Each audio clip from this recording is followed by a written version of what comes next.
4th of July 2022, the Hindu editorial, dogged by inflation, policymakers must focus on easing price pressures so as not to derail recovery. Inflation द्वारा पीछा किया जाना,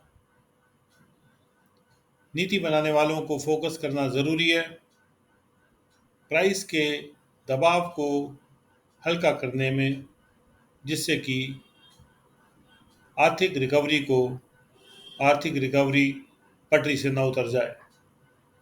Two recent sets of macroeconomic data, the government's index of 8 core industries for May and S&P Global Survey based Purchasing Managers Index for the manufacturing sector for June, posit an economy where industrial momentum is being weighed down by relentless price pressures.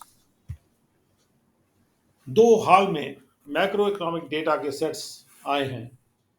पहला है government का 8 मुख्य उद्योगों का सूचकांक जो मई के लिए आया है, और स्टैंडर्ड एंड पुअर ग्लोबल नाम की कंपनी के द्वारा किया गया जो सर्वेक्षण के आधार पे जो परचेज करने वाले प्रबंधन अधिकारियों का सूचकांक है, परचेजिंग मैनेजर्स इंडेक्स. ये नए मैन्युफैक्चरिंग सेक्टर के लिए आया है जून के लिए. ये दोनों इंडेक्सेस, दोनों सूचकांक, दोनों हाल के set of macro economic data एक ऐसी अर्थव्यवस्था को सामने रख रहे हैं जहां पर औद्योगिक तेजी के ऊपर बोझ आ गया है लगातार प्राइस के दबावों का. Provisional output in May across the 8 core industries spanning coal to electricity grew by an average 18.1% from the corresponding month in 2021, when the COVID-19 pandemic's second wave had badly disrupted economic activity. जो प्रावधानित output, यानी जो पक्का output नहीं है, जिसका प्रावधान किया जा रहा है, मई में 8 मुख्य उद्योगों के अक्रॉस कोल से लेके इलेक्ट्रिसिटी तक एक औसत 18.1% से बढ़ गया था उसी महीने के मुकाबले में 2021 के, जब कोविड-19 का पैंडेमिक की सेकेंड वेव ने बुरी तरह से आर्थिक एक्टिविटी को गड़बड़ा दिया था. Core output growth was led by double-digit year-on-year expansions in refinery products, electricity, steel, and coal, which together account for 3/4 of the index. मुख्य या केंद्रीय आउटपुट की जो ग्रोथ है उसका लीडर था डबल डिजिट साल दर साल का एक्सपेंशन रिफाइनरी प्रोडक्ट्स में, इलेक्ट्रिसिटी में, स्टील में और कोल में. यानी इन चारों चीज़ों में सबसे ज़्यादा ग्रोथ आई है, जो कुल मिला के इस सूचकांक का 3/4 भाग है. ग्रोथ आई है नहीं कि प्राइसेस में ग्रोथ आई है. The four sectors bearing weights of about 28%, 2018 and 10% respectively posted expansions of 16.7%, 22%, 15% and 25.1% respectively. ये जो चार सेक्टर हैं, यानी कि रिफाइनरी प्रोडक्ट्स, इलेक्ट्रिसिटी, स्टील और कोल, जो कि वहन कर रहे हैं 28, 20, 18 और 10% का वेट क्रमशः, इन्होंने 16.7, 22, 15 और 25.1% का एक्सपेंशन क्रमशः पोस्ट किया है. सीमेंट और fertilisers to saw robust growth of 26.3 and 22.8%. Cement और फर्टिलाइजर ने भी काफ़ी मजबूत ग्रोथ देखी है, 26.3% की और 22.8% की. However, on a sequential basis, growth in output over April 2022's levels was significantly slower, reflecting the optical illusion created by low production in the year earlier period. लेकिन अगर एक के बाद एक महीनों को देखा जाए महीनों को अगर एक के बाद एक रख के देखा जाए, सिक्वेंशियली देखा जाए, तो आउटपुट की ग्रोथ अप्रैल 2022 के लेवल के मुकाबले में काफ़ी महत्वपूर्ण ढंग से और भी स्लो हो गई है, जो कि एक ऑप्टिकल इल्यूजन दिखाता है, दर्शाता है, यानी एक मेघ तृष्णा दर्शाता है, जो कि लो प्रोडक्शन जो पिछले साल में था उसने क्रिएट की है। While the index as a whole registered month-on-month growth of 2.6%, petrol, petroleum products expanded 1.9%, electricity grew by 1.5%, and steel by a relatively healthier 5%. जबकि कुल मिला के ये जो सूचकांक है, यानी कि जो गवर्नमेंट का जो इंडेक्स ऑफ 8 कोर इंडस्ट्रीज है, ये जो सूचकांक है, ये दिखाता है कि 8 कोर इंडस्ट्रीज किस तरह से बढ़ रही हैं। कुल मिला के मंथ ऑन मंथ ग्रोथ ये 2.6% की दिखा रहा है, यानी अप्रैल के मुकाबले में मई की जो ग्रोथ है वो 2.6% है। पेट्रोलियम प्रोडक्ट्स 1.9% बढ़े, या फैले। इलेक्ट्रिसिटी बढ़ी 1.5% से। स्टील उसके मुकाबले में और भी थोड़ा ज़्यादा स्वस्थ ग्रोथ हुई है 5% की। Disconcertingly, cement, a key building material that reflects activity levels in the job intensive sectors, actually saw output shrinking 3.2% from the preceding month. और ये बात दिमाग को परेशान कर देती है कि सीमेंट जो कि मुख्य बिल्डिंग का मटेरियल है, जो कि ये दिखाता है कि क्या एक्टिविटी के लेवल्स हैं जॉब तीव्रता वाले सेक्टर्स में। एक्चुअली इसने ये देखा कि जो आउटपुट है सीमेंट की, ये सिकुड़ गई 3.2% से पिछले महीने के मुकाबले में। The more up to date June PMI data, तो कहना होगा कि ये गवर्नमेंट का जो इंडेक्स है 8 कोर इंडस्ट्रीज का, ये दिखाता है कि ये इंडस्ट्रीज की का एक्चुअल आउटपुट, यानी इसकी आउटपुट की ग्रोथ कितनी हो रही है। यानी ऑफ कोर्स इसमें जब हम आउटपुट की ग्रोथ लेते हैं तो कितना ज़्यादा ये सामान बिक रहा है, तो एक तरह से जो इन्फ्लेशन प्राइसेस में अगर होगा तो वो भी इसमें शामिल हो जाएगा। The more up-to-date June PMI data separately show price pressures dampening manufacturing growth to the slowest pace in 9 months. जो जून का पीएमआई डेटा है, पीएमआई डेटा का मतलब है परचेजिंग मैनेजर्स इंडेक्स डेटा, ये जो डेटा है ये ज़्यादा अप टू डेट है और ये अलग से दिखाता है कि जो प्राइस के प्रेशर्स हैं उन्होंने मैन्युफैक्चरिंग में जो ग्रोथ को कम कर दिया था, उसको थोड़ा सा मध्यम कर दिया था। डैम्पन कर दिया मतलब उसको थोड़ा सा डैम्प वो चीज़ होती है जिसमें थोड़ा पानी की या वाष्प की मात्रा ज़्यादा होती है, यानी थोड़ा सा धीमा कर दिया था मैन्युफैक्चरिंग ग्रोथ को, और वो सबसे कम पेस पे यानी स्पीड पे आ गई थी 9 महीने में। जून का जो पीएमआई रीडिंग है, June PMI reading eased to 53.9 from 54.6 in May. 53.9 से 54.6 से जो मई में थी रीडिंग, उसके मुकाबले में अब जो जून पीएमआई इंडेक्स की रीडिंग है 53.9 हो गई है। Amid a broad-based slowdown in orders, production, exports, and input buying as customers cut back on spending amid inflation worries. और ये जो जो ढीलापन आ गया है पीएमआई की रीडिंग में, जो कि एक विस्तृत रूप से स्लो डाउन जो हो रहा था ऑर्डर्स में, प्रोडक्शन में, एक्सपोर्ट में यानी निर्यात में, और इनपुट बाइंग में, इनपुट्स के खरीद में, जैसे कस्टमर्स कट बैक कर रहे हैं खर्चे पे इन्फ्लेशन की या मुद्रास्फीति की चिंताओं के बीच में या उनकी परेशानियों के बीच में। Inflation, in fact, so dominates companies' assessment of the outlook that it depressed business confidence to the lowest level in 27 months.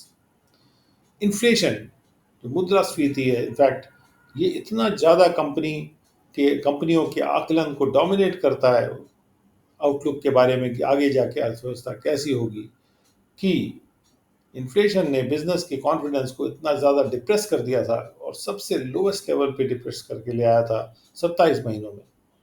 A majority, 95% of the purchasing managers at the approximately 400 manufacturing companies polled by S&P Global cited the elevated price pressures as the main reason why they foresee no change in output from current levels in the year ahead.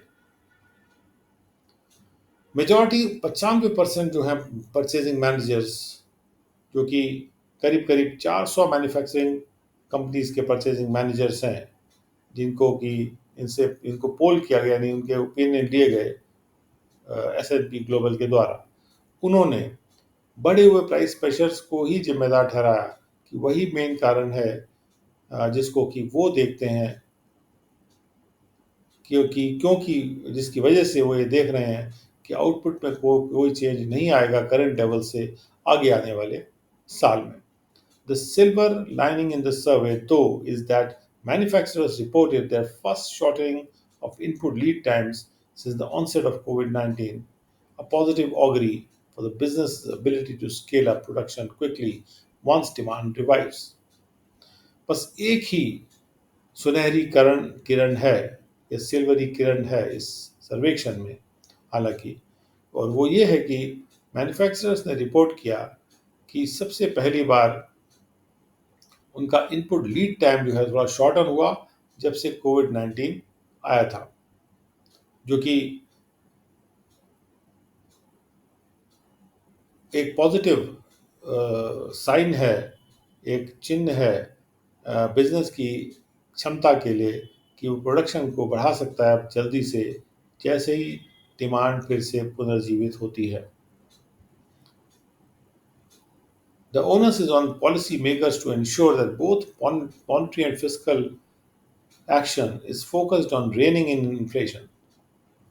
अब ये burden, ये बोझ, ये जिम्मेदारी नीति बनाने वालों के ऊपर है कि ये सुनिश्चित करने की कि दोनों ही एक्शंस में, जो कि मुद्रा से रिलेटेड एक्शन या फिजिकल व्यवस्था से रिलेटेड एक्शन जो हैं, यानी अर्थव्यवस्था से रिलेटेड एक्शन जो हैं, वो इस पर फोकस हो कि कैसे इन्फ्लेशन को लगाम लगाई जाए. Anything less risk affecting recovery, उससे कम अगर कोई कोशिश की जाएगी, यानी कि इन्फ्लेशन को अगर लगाम नहीं लगाई जाएगी, तो उससे खतरा ये हो जाएगा कि रिकवरी पर असर आ सकता है. The second editorial, wake up call. Landslides in Manipur are related to avoidable man-made actions. उठ जाने का कॉल आ गया है. लैंडस्लाइड्स जो मणिपुर में हो रहे हैं, यानी जहाँ पृथ्वी भूमि स्लाइड कर जाती है, फिसल जाती है और नीचे गिर जाती है, जो मणिपुर में लैंडस्लाइड्स आ रहे हैं, वो आदमियों के द्वारा किए गए एक्शंस की वजह से हैं, जो कि अवॉइड किए जा सकते थे.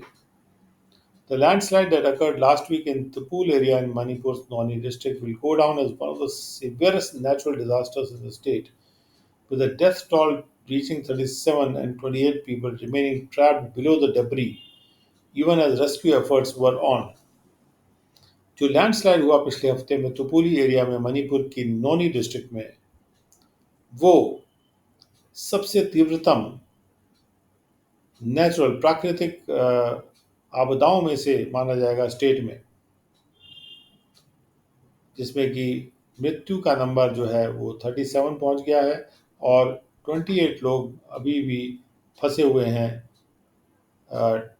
डेबरी के नीचे. डेबरी यानी जो टूटे फूटे टुकड़े हैं, उनके नीचे दबे हुए हैं, मलबा जिसको कहते हैं. Even as rescue efforts were on, जैसे रेस्क्यू के यानी बचाने के एफर्ट्स अभी भी चल रहे हैं. The tragic disaster has been compounded by the debris of the landslide blocking the IG River, creating a significant welling up of water which could inundate low-lying areas if the dam-like structure is breached. ये दुखदाई जो बर्बादी है, ये और भी बुरी हो गई उन डेबरी के वजह से, लैंडस्लाइड के जो मलबे की वजह से, जो कि आईजी नदी को ब्लॉक कर रहा है और उससे एक महत्वपूर्ण ढंग से पानी ऊपर आ रहा है, जो कि फ्लड कर सकता है नीचे जो मौजूद है एरियाज, तो जो लो लाइंग एरियाज हैं, अगर कोई डैम की तरह का स्ट्रक्चर अगर टूट जाता है तो while the administration has sought to ease the water outflow from the stored water, inclement weather has hampered the pace of the efforts, and the government and disaster management officials must now take precautions to ensure that the consequences of the disaster do not snowball even further. जबकि जो प्रशासन है उसने कोशिश की है कि पानी का आउटफ्लो को आसान बनाए स्टोर्ड वाटर में से, लेकिन खराब मौसम ने उनके कोशिशों के स्पीड को रोक लगाई है। और और जो गवर्नमेंट और जो डिज़ास्टर के प्रबंधन वाले जो अधिकारी हैं उनको अब प्रिकॉशंस लेने चाहिए, उनको सतर्कताएं बरतनी चाहिए ये सुनिश्चित करने के लिए कि डिज़ास्टर के यानी बर्बादी के जो परिणाम हैं वो और भी ज़्यादा तेज़ी से बढ़ ना जाए। The fact that such a disaster occurred in a railway construction site in a landslide prone area should give development planners, government and government officials in the state pause। और ये तथ्य कि ऐसा डिजास्टर एक रेलवे के construction site पे हुआ और एक लैंडस्लाइड जिस एरिया में ज़्यादा होते हैं, जो एरिया लैंडस्लाइड के लिए प्रोन है, यानी कि वो लैंडस्लाइड की तरफ झुकाव है उस एरिया का, इसमें लैंडस्लाइड ज़्यादा होने का चांस रहता है, वहाँ पे ये डिज़ास्टर हुआ।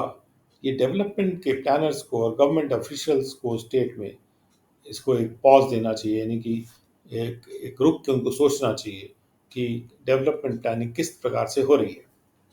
While the Himalayan states in northern India and other states with hill Ghat terrain such as Kerala have registered the bulk of landslides in the last decade or so, according to government data, the number of such incidents in Manipur 20 between 2014 and 20 is not insignificant.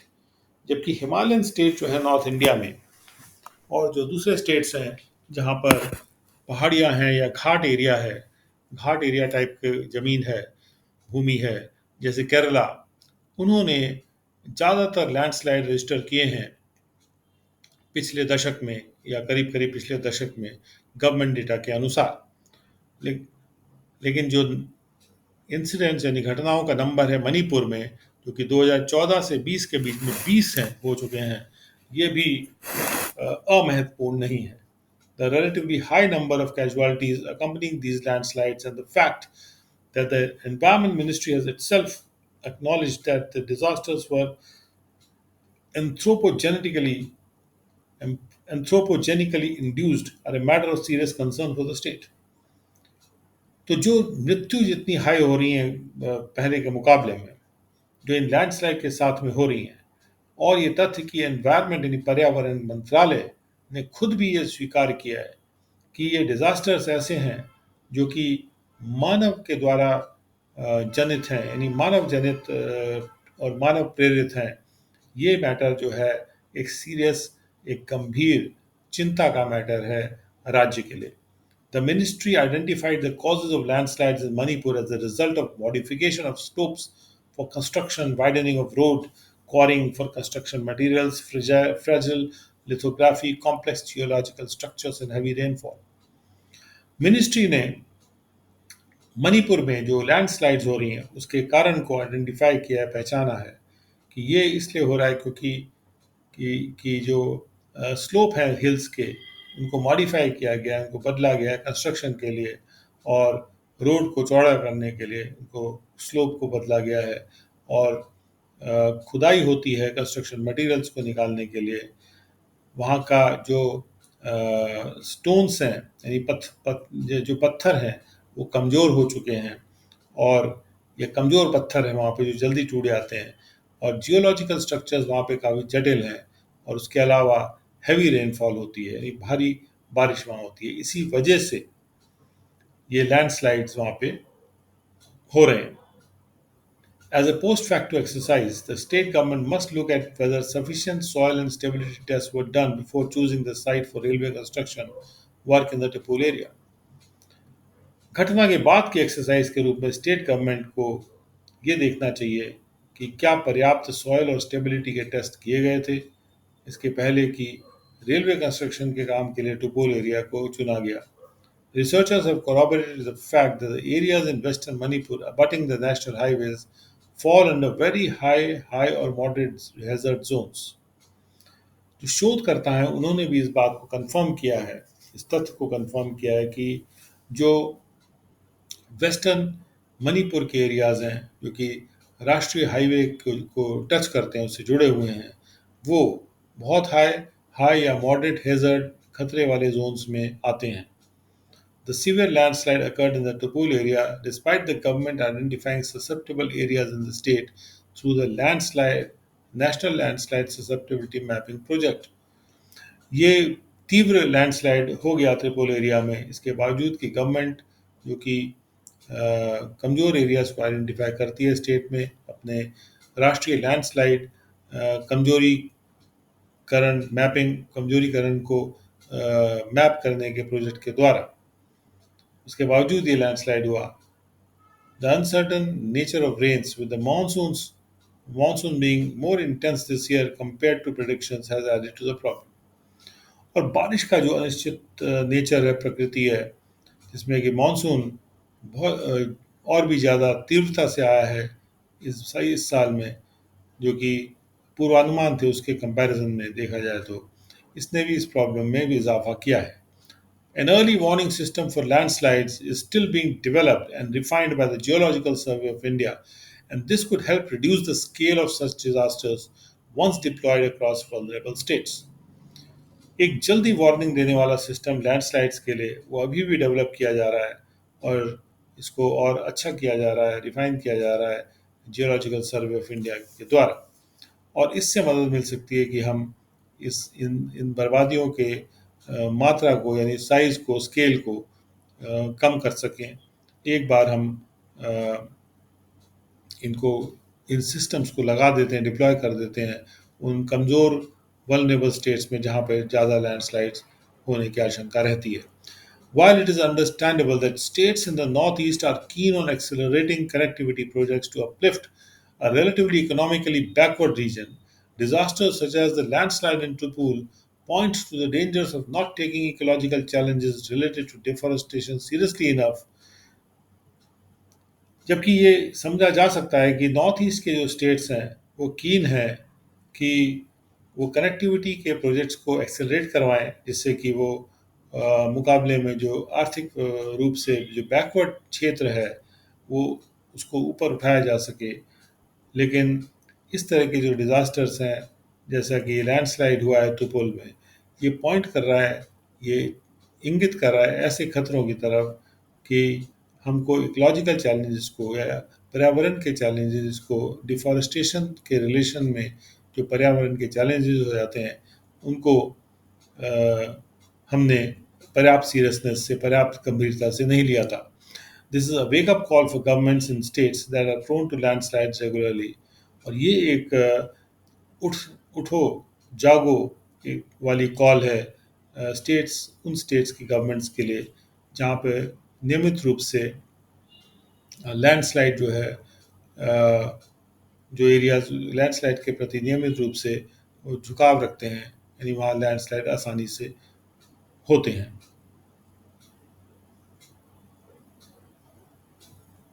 The Economic Times editorial, 4th of July 2022. US court signals red for green action. US court ने green के लिए red action signal किया है। The US Supreme Court has limited the US EPA's ability to frame broad economy-wide regulations. US Supreme Court ने US Environmental Protection Agency, पर्यावरण को बचाव करने वाली संस्था की जो क्षमता है कि वो मुख्य इकोनॉमी वाइड यानी पूरी अर्थव्यवस्था के लिए वो संनियमीकरण के नियम बनाएंगे, इस क्षमता को उन्होंने यूएस सुप्रीम कोर्ट ने इस एजेंसी की क्षमता को सीमित कर दिया है। Unelected EPA officials will no longer have the mandate to frame rules that have major economic impact. क्योंकि EPA के ऑफिशियल जो हैं वो इलेक्टेड ऑफिशियल्स नहीं होते हैं, इसलिए ये बिना इलेक्शन के जो ईपीए के ऑफिसर्स बने हैं, ये अब इनके पास ये मैंडेट नहीं होगा, यानी इनके पास ऑथराइजेशन नहीं होगा कि वो ऐसे रूल्स फ्रेम कर पाएँ जिनका कि बहुत बड़ा आर्थिक असर होता है। In doing so, the court could limit efforts by other agencies like Security and Exchange Commission and Federal Energy Regulatory Commission to tackle greenhouse gas emissions. और ऐसा करने में सुप्रीम कोर्ट जो है यूएसए का, वो सीमित कर सकता है ऐसे एजेंसीज के कोशिशों को, जैसे कि सिक्योरिटी एंड एक्सचेंज कमीशन और फेडरल एनर्जी रेगुलेटरी कमीशन की के कोशिशों को सीमित कर सकता है ग्रीन हाउस गैस के स्त्राव के को टैकल करने के लिए। This has important repercussions for the global effort to tackle climate change. और इसके दुष्परिणाम इम्पोर्टेंट, यानी सम महत्वपूर्ण दुष्परिणाम होंगे उस ग्लोबल एफर्ट के लिए, कि ग्लोबल एफर्ट के द्वारा जो कि क्लाइमेट चेंज को टैकल कर सकता है। Since the US is the biggest historical emitter of green house gas, क्योंकि यूएस ही सबसे बड़ा ऐतिहासिक रूप से ग्रीन हाउस गैस को छोड़ने वाला है, and it's second biggest annual contributor. और ग्रीन हाउस गैसेस में सबसे दूसरे नंबर पे सालाना रूप से वो यूएस कंट्रीब्यूशन कर रहा है। This turn of events must not be viewed by countries such as India as an opportunity to slacken its pace of climate action. लेकिन ये जो इवेंट्स बदले हैं यूएसए में, उसको इंडिया जैसी कंट्रीज को इस तरह से नहीं देखना चाहिए कि ये एक उनके लिए भी मौका है कि वो क्लाइमेट एक्शन के स्पीड को ढीला कर दें। यूएसए में डेफिनेटली इस पर असर पड़ेगा कि क्लाइमेट एक्शन पर वो लोग कितने जल्दी एक्शन ले सकते थे, और अब इस यूएस सुप्रीम कोर्ट के निर्णय के बाद वो शायद इतना जल्दी क्लाइमेट एक्शन नहीं ले पाएंगे। लेकिन इससे भारत जैसे लोग के देशों को हताश नहीं होना चाहिए, उनको अपने कार्यों को जारी रखना चाहिए। Rather, it must step up its transition to a low carbon, low pollution development pathway. और बल्कि भारत को और बढ़ा देना चाहिए अपना कि कितने तेज़ी से वो बदलाव ला रहा है लो कार्बन, कम पॉल्यूशन और कम पॉल्यूशन वाली डेवलपमेंट के रास्ते पे। Not only does the transition provide new opportunities such as jobs and investment, but also for innovation and wealth creation. और न केवल अगर ये ट्रांजिशन हम करते हैं लो कार्बन और लो पोल्यूशन की तरफ वाले डेवलपमेंट की तरफ, उससे न केवल नए मौके आएंगे, जैसे नए जॉब्स आएंगे, नए निवेश आएंगे, बल्कि इससे मौका मिलेगा इनोवेशन का, इन्हें नए तरीके से काम करने का, और वेल्थ क्रिएशन का भी, यानी कि धन अर्जन करने का भी। A clean, low waste, efficient approach to resources, together with India's advantage of scale and human capital, with its capacity for innovation, will help position India as an important player in the new global economy. एक clean, कम waste वाले efficient approach जो होती है resources की तरफ, कि resources को ऐसे इस्तेमाल किया जाए कि वेस्ट कम हो और क्लीन तरीके से इस्तेमाल किया जाए और एफिशिएंट तरीके से इस्तेमाल किया जाए। और उसके साथ साथ भारत का जो एडवांटेज है स्केल का, कि भारत बड़े स्तर पे काम कर सकता है, और क्योंकि भारत के पास ह्यूमन कैपिटल भी बहुत ज़्यादा है, और भारत के पास इनोवेट करने की क्षमता भी है, और ये सारी चीज़ें हेल्प करेंगी इंडिया को पोजीशन करने में एक महत्वपूर्ण प्लेयर के रूप में नई वैश्विक अर्थव्यवस्था में। India must work with its partners in developing and developed countries to keep the pressure on high emitters like the US. Bharat को अपने पार्टनर्स के साथ काम करना जरूरी है, जो भी पार्टनर्स उनके डेवलपिंग और डेवलप कंट्रीज में है, जिससे वो प्रेशर बनाए रखें ऊंचे एमिटर्स की ओर, जो ज़्यादा एमिट करते हैं, जैसे यूएस, यानी जिनका कार्बन एमिशन सबसे ज़्यादा है। Perhaps in anticipation, Joe Biden made innovation and investment the centerpiece of his climate agenda. और शायद इसका पूर्वानुमान करते हुए जो बिडेन ने भी नई सोच की से काम करना और इन्वेस्टमेंट्स को सेंटर पीस बना दिया निवेशों को सेंटर पीस बना दिया, केंद्रीय पीस बना दिया अपने क्लाइमेट के एजेंडा का। More investment in climate resilient infrastructure and clean energy, more jobs, opportunities, and innovation would mean ownership of the technologies of the future, making the economic case for climate action. अगर और ज़्यादा investment आएगा climate इसके को जो resist करता है infrastructure, ऐसे इंफ्रास्ट्रक्चर के लिए, और अगर ज़्यादा निवेश आएगा क्लीन एनर्जी के लिए, तो और भी ज़्यादा नौकरियां आएंगी, मौके आएंगे और नई सोच आएगी। और इसका मतलब ये हुआ कि जो फ्यूचर की टेक्नोलॉजीज़ हैं उसकी ओनरशिप भी उसी को मिलेगी जो इस तरह के इन्वेस्टमेंट करेगा, और जिससे कि क्लाइमेट एक्शन के लिए हमारे पास एक आर्थिक केस भी हमारा बनता है। For India, slowing down its climate efforts will mean losing an opportunity to grow its economy. Bharat के लिए क्लाइमेट एफर्ट्स को स्लो डाउन करने का मतलब ये होगा कि हम एक मौका खो देंगे अपनी अर्थव्यवस्था को ग्रो कराने का या बढ़ाने का।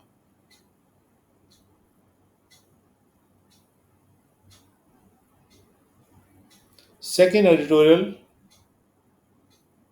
of the Economic Times on 4th of July 2022. Passing on the oil tax giveaway parcel.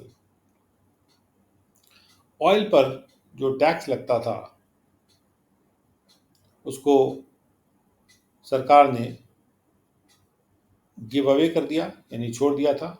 एक पार्सल सरकार लाई थी और वो जो गिव अवे किया था टैक्स को सरकार ने, उसको अब सरकार पास ऑन कर रही है जो ऑयल कंपनीज हैं उनको। Export restrictions could also help India. Export पर जो रिस्ट्रिक्शन लगाए जा रहे हैं, यानी पेट्रोल वगैरह के एक्सपोर्ट्स पे, वो भी भारत की मदद कर सकते हैं। GOI has passed on a major chunk of recent tax giveaways on retail fuel sales to producers and refined exports of crude oil. Bharat सरकार ने एक बड़ा हिस्सा जो हाल में टैक्स को कम कर दिया सरकार ने, और टैक्स वाप गिव अवे कर दिया, यानी कि दे दिया रिटेल फ्यूल सेल्स पे, यानी अभी हाल में जो टैक्स घटाया गया है फ्यूल सेल्स पे, उस घटाने को के बर्डन को पास ऑन कर दिया प्रोड्यूसर्स पर, और जो रिफाइंड एक्सपोर्ट्स हैं क्रूड ऑयल के, उन पर पास ऑन कर दिया गया है। Last week's windfall tax on upstream oil producers and duty on sales abroad of petrol, diesel and jet fuel should also take some pressure off the rupee. पिछले हफ्ते में जो अपस्ट्रीम ऑयल प्रोड्यूसर्स हैं, यानी कि जो रिफाइनर्स हैं oil के, जो आगे के धारा में काम करते हैं, केवल पहले का शुरू में आएगा क्रूड ऑयल को आप थोड़ा सा रिफाइन कर रहे हैं, थोड़ा ठीक कर रहे हैं, उसको अलग अलग पार्ट्स में डिवाइड कर रहे हैं, जैसे पेट्रोल हुआ, एविएशन फ्यूल हुआ, नैप्था हुआ, वगैरह वगैरह। उसके अपस्ट्रीम का मतलब ज़्यादा जहाँ रिफाइनमेंट होता है। तो पिछले हफ्ते में एक बड़ा टैक्स लगा दिया गया अपस्ट्रीम ऑयल प्रोड्यूसर्स पे, और पेट्रोल, डीजल और जेट फ्यूल का जो एक्सपोर्ट होता है, एक्सपोर्ट सेल्स पर ड्यूटी लगा दी गई, और इससे कुछ प्रेशर रुपी से थोड़ा हटना चाहिए, कुछ दबाव रुपी से हटना चाहिए, which is plumbing new depths every week as India's energy import bill floats. क्योंकि रुपी जो कि नई गिरावट पे पहुंच रहा था हर हफ्ते में, जैसे जैसे भारत का एनर्जी इंपोर्ट बिल और बड़ा होता चला जा रहा था, तो उस पर अब कुछ प्रेशर कम हो जाएगा। Domestic crude oil producers, which supply around 15% of the demand, have been realizing better prices since the Ukraine conflict broke out. हमारे देश के अंदर जो क्रूड ऑयल प्रोड्यूसर्स हैं, जो कि 15% की डिमांड सप्लाई कर रहे हैं, यानी 85% तो हम लोग इंपोर्ट करना पड़ रहा है। ये जो डोमेस्टिक यानी घरेलू क्रूड ऑयल प्रोड्यूसर्स हैं, जैसे रिलायंस एक्सेट्रा, वो और बेहतर प्राइसेस रियलाइज कर पा रहे हैं जब से यूक्रेन का कॉन्फ्लिक्ट ब्रेकआउट हुआ था। पेट्रोल प्रोडक्ट की कमी हो गई, पेट्रोल की जब कमी हो गई तो इनको ज़्यादा प्राइस मिलने लगा, जो डोमेस्टिक प्रोड्यूसर्स हैं। Petrol product exporters likewise face point demand, और जो पेट्रोलियम के प्रोडक्ट के एक्सपोर्टर्स हैं उसी तरह से वो भी एक बढ़ी हुई डिमांड फेस कर रहे हैं। As Europe weans itself off Russian energy, जैसे यूरोप अपने आप को खींच के अलग कर रहा है रशियन एनर्जी से, क्योंकि यूरोप ने सैंक्शन लगा दिए हैं रशियन ऑयल पे कि हम रशिया से ऑयल नहीं लेंगे, तो भारत से ऑयल लेने की डिमांड बढ़ गई है। और भारत के जो पेट्रोलियम प्रोडक्ट एक्सपोर्ट प्रोड्यूसर्स हैं उनको ज़्यादा अच्छा प्राइस मिलेगा अगर वो एक्सपोर्ट करते हैं तो इसीलिए उन पर ये ड्यूटी लगा दी गई है। Discounted Russian crude is widening refining margin. Russian crude oil चूंकि डिस्काउंटेड रेट पे मिल रहा है उससे रिफाइनिंग मार्जिन वाइडन हो जाती हैं, यानी जो रिफाइनर्स हैं उनको क्रूड ऑयल कम रेट पे मिल जाता है तो उनके प्रॉफिट मार्जिन बढ़ जाती है। This has led to a surge in imports from that nation, और इससे क्या हुआ है कि एक बढ़त आई है उस नेशन से यानी रशिया से इंपोर्ट्स की, ऑफ कोर्स क्रूड ऑयल के इंपोर्ट्स की। The export duties on petro products accompany commitments by refiners that they are matching outbound shipments with supply to the domestic market. और जो एक्सपोर्ट ड्यूटीज लगाई गई हैं petrol products पे उसके साथ साथ ये प्रतिबद्धता भी ली गई है रिफाइनर्स से कि जो शिपमेंट्स बाहर जा रहे हैं उसके साथ साथ जो डोमेस्टिक मार्केट में सप्लाई है उसको भी वो मैच करेंगे। पहली बात तो उनको एक्सपोर्ट तभी करने दिया जाएगा जब वो डोमेस्टिक मार्केट में भी सप्लाई करेंगे।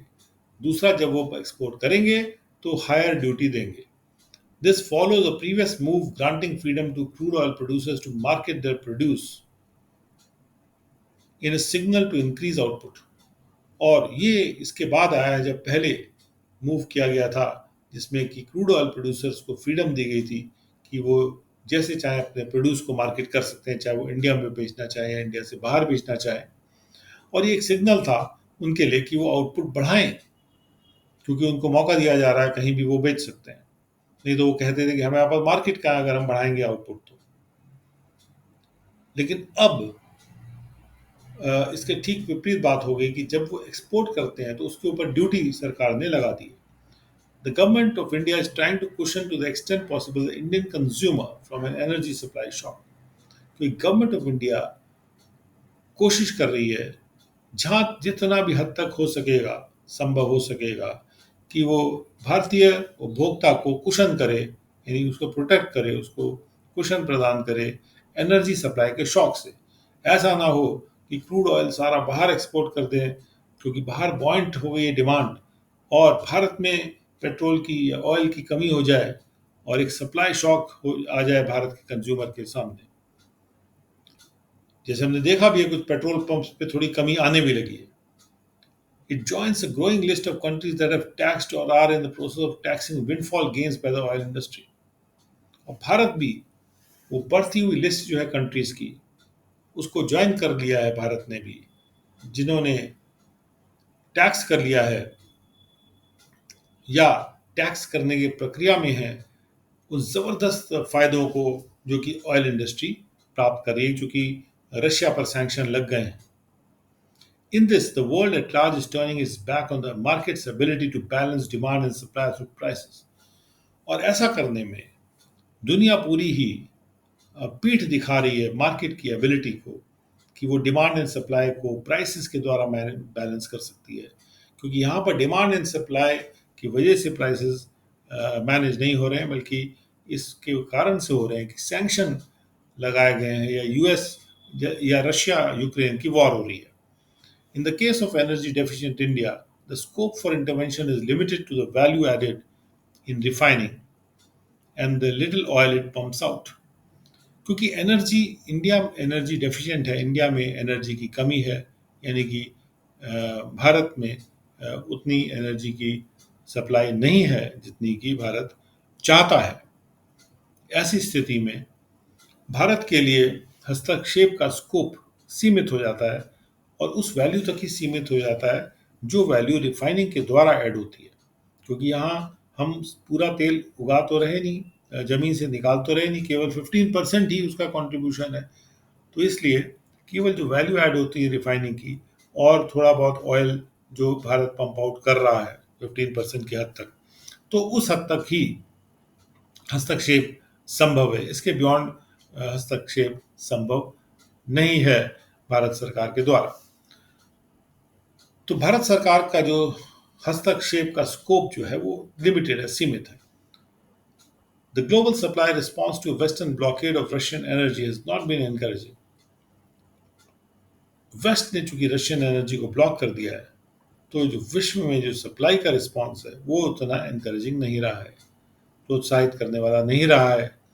अदर एनर्जी क्यों नहीं रहा है? क्योंकि दूसरे जो एनर्जी बनाने वाले नेशंस हैं वो इस पोजीशन में नहीं है कि अपनी आउटपुट को तुरंत बढ़ा दें। And the rest of the world can not match Russia in natural gas capacity. और बाकी की दुनिया जो है वो रशिया को नेचुरल गैस काबिलियत में, नेचुरल गैस की कैपेसिटी में मैच ही नहीं कर सकती। तो अगर रशिया से नहीं मिलेगी नेचुरल गैस तो वो सप्लाई कर ही नहीं सकते उतनी गैस जितनी की आवश्यकता थी, जो कि रशिया से ली जा रही थी।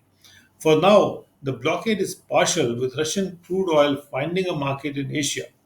अब के लिए ये ब्लॉकेड जो है ये पूरा नहीं है अभी तो, क्योंकि रशिया का जो क्रूड ऑयल है वो उसको मार्केट मिल रहा है एशिया में। China, the other big buyer of Russian oil, does not face India's constraints in securing foreign exchange cover for its energy imports. China जो कि दूसरा बड़ा प्लेयर है रशियन ऑयल का, बायर है रशियन ऑयल का, खरीदार है, वो भारत वाले अड़चने फेस नहीं करता। क्योंकि भारत ये अड़चन फेस करता है कि उसको फॉरेन एक्सचेंज चाहिए होती है अपने एनर्जी इंपोर्ट्स को कवर करने के लिए। लेकिन चाइना के लिए ये इतनी बड़ी प्रॉब्लम नहीं है। Export restrictions could also help. Problem इसलिए नहीं क्योंकि वो अपनी करेंसी में ही इंपोर्ट कर लेते हैं, लेकिन इंडिया के लिए अभी संभव नहीं हो पाया है। Export restrictions could also keep India ahead of a possible tightening of sanctions that may extend to shipping oil from Russia. जो एक्सपोर्ट्स में रुकावटें लगाई गई हैं भारत के द्वारा, जो ड्यूटीज लगा के वगैरह वगैरह, और जो कमिटमेंट ले प्रतिबद्धता करवा के कि भी इंडिया में भी सप्लाई करना पड़ेगा आपको, ये भारत को संभवतः आगे रख सकते हैं। एक संभावना जो है सैंक्शंस को टाइट होने की, क्योंकि सैंक्शन हो सकता है और टाइट हो जाए, तो अच्छा है कि हमने यहाँ पर एक्सपोर्ट रिस्ट्रिक्शन लगा दिए, जो कि ये संभावना हो सकती है कि रशिया से ऑयल शिप करने की भी अगर सैंक्शन आ गई तब भारत के लिए थोड़ा सा डिफिकल्ट सिचुएशन हो सकती है कि अभी तो रशिया से ऑयल ले रहा है भारत, लेकिन अगर ऐसा कोई सैंक्शन लगा दिया गया कि रशिया से ऑयल को निकालने ही नहीं दिया जाएगा, तब भारत क्या करेगा? भारत अभी तो रशिया से ऑयल ले रहा है, तो इससे अच्छा है, इसीलिए जो एक्सपोर्ट रिस्ट्रिक्शन हमने लगा दी है उससे ये है कि जो हमारा ऑयल है कम से हमारे देश से बाहर ना जाए और हमारे देश में वो इस्तेमाल हो। तो हमारे देश में पेट्रोल की एकदम से बहुत ज़्यादा कमी फिर नहीं आएगी। लेकिन बहरहाल फिर भी ये एक बड़ा गंभीर स्थिति डेवलप हो रही है।